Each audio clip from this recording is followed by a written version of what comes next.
Skull base surgery എന്ന് പറയുന്ന ഈ ഒരു സ്പെഷ്യാലിറ്റി ENT ആഡ് ചെയ്ത ശേഷം കുറേ പേഷ്യൻസിന് അവരുടെ അസുഖങ്ങൾ വലിയ ഹോസ്പിറ്റൽ വാസം ഇല്ലാണ്ട്, വലിയ മുറിവുകൾ ഉണ്ടാകാതെ, വലിയ ചെലവില്ലാണ്ട് ചെയ്യാം. പിറ്റ്യൂട്ടറി ഗ്ലാൻഡ് ഹോർമോൺ ഗ്ലാൻഡാണ്. പലതരം ഹോർമോണുകൾ നമ്മളതിൽ പ്രൊഡ്യൂസ് ചെയ്യുന്നു. അപ്പോൾ അതിൽ ഹോർമോണുകൾ കൂടുതൽ ഉണ്ടാകുന്നതുകൊണ്ടുള്ള പ്രശ്നങ്ങൾ, ഹോർമോണുകൾ കുറഞ്ഞുകൊണ്ടുണ്ടാകുന്ന പ്രശ്നങ്ങൾ, ഇതേപോലുള്ള പല പ്രശ്നങ്ങളും ഉണ്ടാകുന്ന ട്യൂമറാണ് പിറ്റ്യൂട്ടറി ട്യൂമർ. പലപ്പോഴും ഇത്തരം ഈ ഒരു സർജറി, ഈ രണ്ട് സർജറിയുടെ ഒരു പ്രത്യേകത എന്താ വെച്ച് കഴിഞ്ഞാൽ നമ്മൾ ENT സർജറിൻ്റെ കൂടെ നമ്മൾ ന്യൂറോ സർജറിൻ്റെ കൂടെ കമ്പൈൻഡ് സർജറി, ടീം വർക്ക് ആയിട്ടാണ് സർജറി ചെയ്യുന്നത്. അപ്പോൾ അതുകൊണ്ട് തന്നെ സ്കൾ ബേസ് സർജറി എന്ന് പറയുന്നത് വലിയ ഒരു പൊട്ടിക്കലും തുറക്കലും കീറലും ഒന്നും ഇല്ലാതെ മൂക്കിൻ്റെ ദ്വാരത്തിലൂടെയും, അതേപോലെ ലാറ്ററൽ സ്കൾ ബേസ് സർജറി എന്ന് പറയുന്ന ചെവിയുടെ പുറകിലൂടെ, ചെവിയിലെ ഉള്ളിലൂടെ എൻഡോസ്കോപ്പ് വെച്ചിട്ട് ചെയ്യാവുന്ന സർജറികളാണ്. നമ്മൾ വെസ്റ്റിബുലർ ഷോൾഡർ ബാലൻസിന് വേണ്ടിയുള്ള സർജറീസ് ഒക്കെ അല്ലേ? കറക്റ്റ്. ആ സർജറീസ് ഒക്കെ നമ്മൾ ലാറ്ററൽ സ്കൾ ബേസ് സർജറിയിലൂടെ നമുക്ക് പലതും ചെയ്യാം. പ്രത്യേകിച്ച് ഒരു ട്യൂമറാണ്, നേരത്തെ ഇപ്പോൾ പിറ്റ്യൂട്ടറി ട്യൂമർ എന്ന് പറഞ്ഞ പോലുള്ളൊരു ട്യൂമറാണ് വെസ്റ്റിബുലർ ഷോൾഡർ.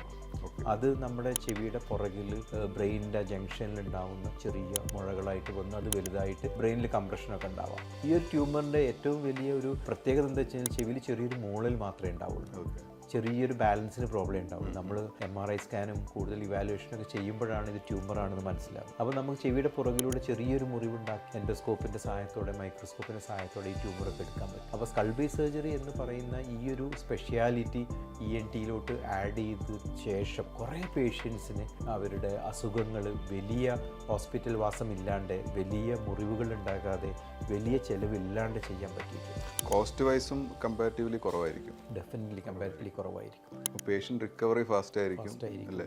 അവർക്ക് വേഗം ജോലിയിൽ പ്രവേശിക്കാം. മുറിവൊന്നും ഉണ്ടാവില്ല, സ്കാറുകളൊന്നും ഉണ്ടാവില്ല. അതേമാതിരി കോംപ്ലിക്കേഷൻസ് റിലേറ്റീവ്ലി കുറവായിരിക്കും.